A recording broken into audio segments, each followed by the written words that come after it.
So our third and final lecture on volcanoes, and your final lecture for this week is on the types of volcanoes. So we already talked about magma and the properties of magma and the viscosity of magma, how that affects if something's explosive, non-explosive.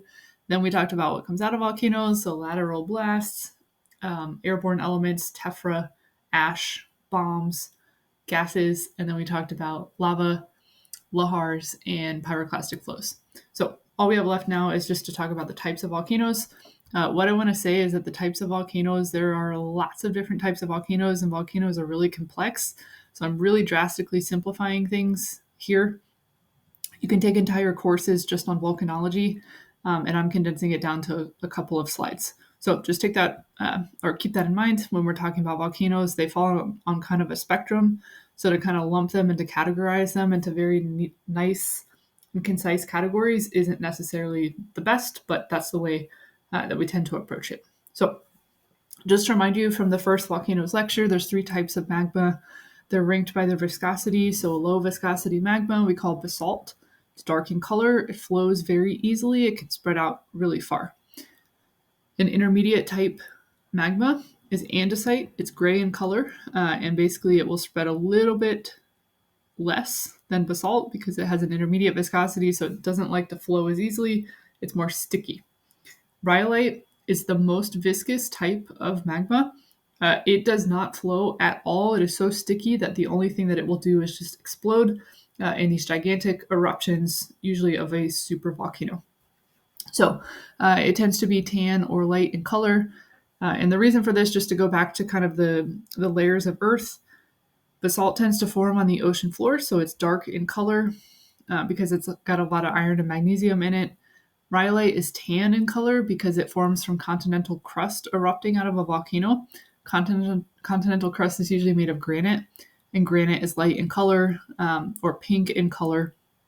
And then andesite is basically a blend of dark plus light, and then you get gray in the middle. Again, just to remind you, if something is highly viscous, it's very explosive, so it will have large ash clouds that will form. And then if it is less viscous, like basalt, it will flow and create lava flows like the image on the top right. So let's talk about the types of volcanoes. We have 3 categories. We have a shield volcano, composite or stratovolcano, and then cinder cone volcano.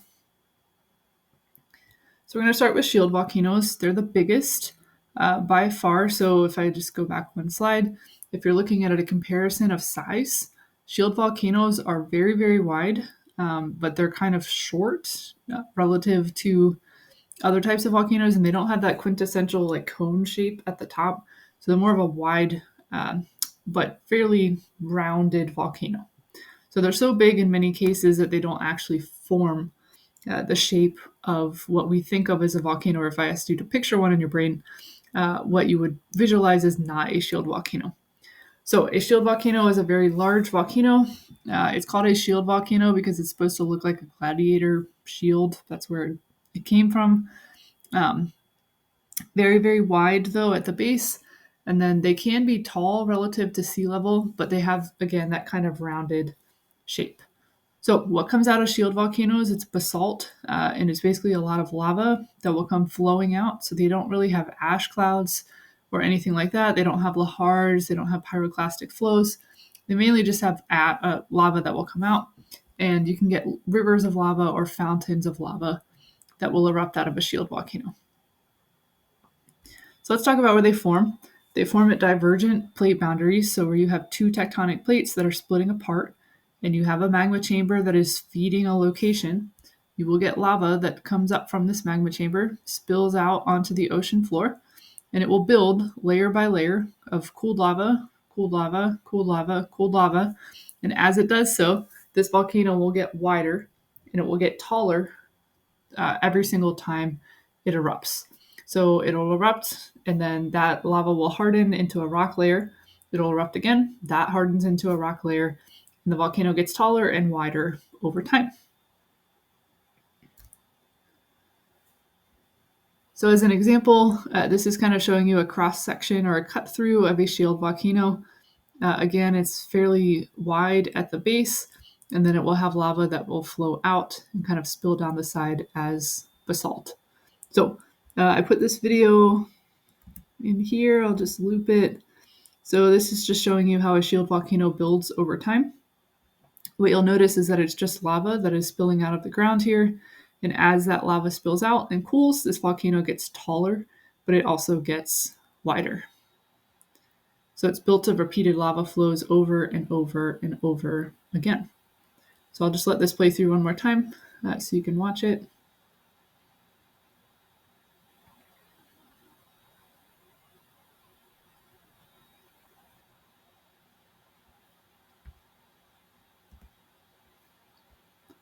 So that's shield volcanoes. Other examples of, or another type of volcano is called a stratovolcano. This is also called a composite volcano. Either of those terms is accurate. So composite is written here, but I use stratovolcano when I'm referring to these volcanoes. If something is stratified, it's layered. And an easy way to remember this volcano is that it's a layered volcano. So what this volcano is that it's very steep. It's got a large cone shape to it. And basically, if I asked you to visualize a volcano, this is what most people, I would say, think of. So it's that typical look of a volcano. And it's a stratovolcano. So why it's called stratified or layered is because it has layers of ash and then lava. So sometimes these volcanoes will erupt ash, and then other times they're going to erupt lava, and they will build over time by basically erupting ash sometimes, then lava, then ash, then lava, then ash, then lava, then ash. So they flip back and forth, which gives it this kind of layered pattern to it, and that is why it's called a stratovolcano. Just to give you examples, here is Mount Rainier in Washington State. So this is a national park that you can go to. You can walk right up to some of these glaciers that are at the top of Mount Rainier. But Mount Rainier is a stratovolcano. Basically, any volcano that's on the west coast is a stratovolcano. And it's got that kind of quintessential cone, steep-sided cone shape to it. So let's watch a strato or composite volcano forming here. So what you'll notice is that as it erupts, it will flip back and forth between ash, then lava, then ash, then lava. And same thing, as these progressive eruptions happen, then the volcano gets taller and wider and has those steep shapes or flanks of the volcano to the side. All right, so I'll let this play through one more time. The material that's formed here is andesite, so it tends to be gray in color. And the reason for that is because these stratovolcanoes will form on convergent boundaries where two plates are colliding. So you get ocean that's melting, you get continent that's melting. And if you mix dark colored ocean with light colored continent, you get gray andesite, which forms that stratovolcanoes.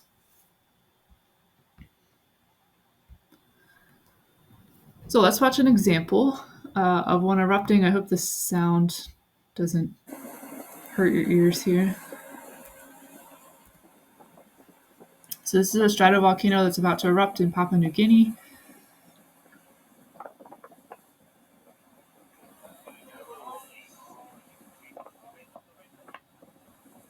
So there's some bombs that are flying off. We got the ash cloud that's produced.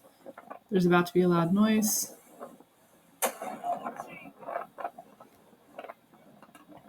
Holy smoke and Toledo's.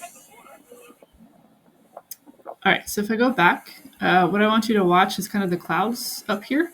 So when this volcano erupts, it kind of breaks the sound barrier, and what you'll see is that the clouds are going to kind of move in response to the wave traveling through. So if you watch those clouds, what you'll see is the shock wave coming.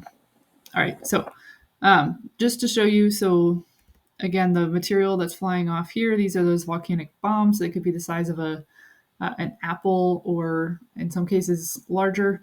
And then we have an ash eruption that's happening right now. But the next time this volcano erupts, it's probably going to have lava that's flowing out. All right, so again, a couple more examples. Here's Mount Fuji in Japan, kind of typical cone shape to it. And then Mount St. Helens, which erupted in 1980. That's another example in the US. So we also have cinder cones. So we've already talked about shield volcanoes, stratovolcanoes. Now we have cinder cones. These are little baby volcanoes, so they're the smallest volcano type. Some geologists refer to them as parasitic volcanoes because they tend to form on the sides of other volcanoes. So you can get a shield volcano, the wide and flatter one, and on the sides of that volcano, you can get this little baby volcano, a cinder cone. So a cinder cone is shaped like a cone. It is fairly short, though. In many cases, it might be about 1,000 feet from the base to the top or less. And they're really short lived, so they usually only erupt once and then they're done. And they don't really erupt again. That's a general rule. So, as I said, it can differ for individual volcanoes. So, most of them will kind of have a crater at the top and then fairly steep sided cone shape to it. This picture on the right side is one that I took in Iceland when my husband and I went there in 2017. And there was a cinder cone basically that we could walk around, and then you could walk down these steps here, go into the crater, and back up the other side of the crater, which is pretty cool. So they rarely they rarely get larger than 1,300 feet tall or so. So this is an example of Paracutin, which is a cinder cone volcano in Mexico. This cinder cone volcano did not used to exist. So there was a farmer in that area and basically just described it as the ground cracked open one day and this volcano formed in a matter of weeks and then spewed out a lot of material and kind of buried this church here. Then it stopped and it never erupted again. So that's kind of the tale of these cinder cone parasitic baby volcanoes. So if we watch this one, what comes out of cinder cones is basalt. So it's dark in color. It's just really gas rich. So it makes it a little bit more explosive. So you mainly just get like bombs that will come out of it and then kind of some fire deposits that will form. So as these erupt, basically, again, same thing. Each subsequent eruption makes it taller and wider. The last volcano type here is supervolcanoes. So there's about 20 of these around the globe. And a supervolcano is a volcano that is so big that it doesn't even look like a volcano anymore. They're also called calderas as well. So that term is written right here. So we have a supervolcano in the US. It is in Yellowstone National Park, which again is in the northwest corner of Wyoming, kind of on the border with Montana and Idaho.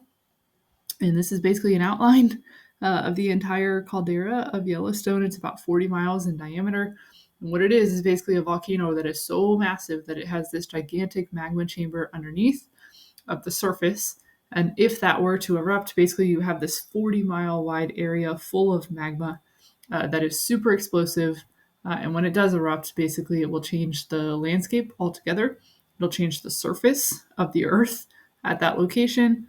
There's a high potential to produce ash. And as I discussed in the last lecture, if you put enough ash in the atmosphere, you can change the climate because you'll block the sun. So the reason that there are articles that like to scare people about Yellowstone erupting is that if the volcano were to erupt and there's ash that was put into the atmosphere, basically we would have a hard time growing crops and the food supply would probably collapse. Anyway, so that is a super volcano. What I want to finish with is just that are there volcanoes on other planets or other moons? The answer is yes. So there is a volcano that is bigger than any volcano on Earth. It's on Mars. It's Olympus Mons. So it is a huge shield volcano that is 14 miles tall on Olympus Mons. So the tallest volcano from the ocean floor up to the top of the volcano on Earth is 6.3 miles. That's Mauna Kea in Hawaii. So Olympus Mons, just for comparison, here would be Everest, Mauna Kea, and then Olympus Mons, which is 14 miles from its base up to the top. So massive, massive, massive volcano. But so we do have volcanoes on other planets as well, including Mars. Here's a picture of Olympus Mons. So it's got that kind of wide, rounded shape to it with a crater in the top. So it's a shield volcano. We also know that there are volcanoes on other dwarf planets. So if you look at our solar system with the sun, and then we got Mercury, Venus, Earth, Mars. And then before you get to Jupiter, you have the asteroid belt. And in the asteroid belt, there's a dwarf planet called Ceres. And on Ceres, geologists and physicists and astronomers think that there are these things called cryovolcanoes. Cryogenic means ice. So these are ice volcanoes that could potentially erupt ice out of them. So here's kind of a picture or a rendering of what one of those ice volcanoes would look like. All right, so I just wanted to end with a little bit of tidbit of trivia that Earth is not unique in the sense that other planets and other moons actually have evidence of volcanoes that we can observe. All right, so we're done with volcanoes for that, and then we'll have more lectures